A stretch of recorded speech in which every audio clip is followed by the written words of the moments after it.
Oakley, come here. Come here.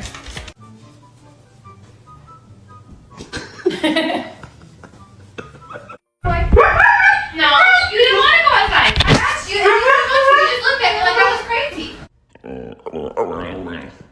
It's been like 5 minutes since the last time.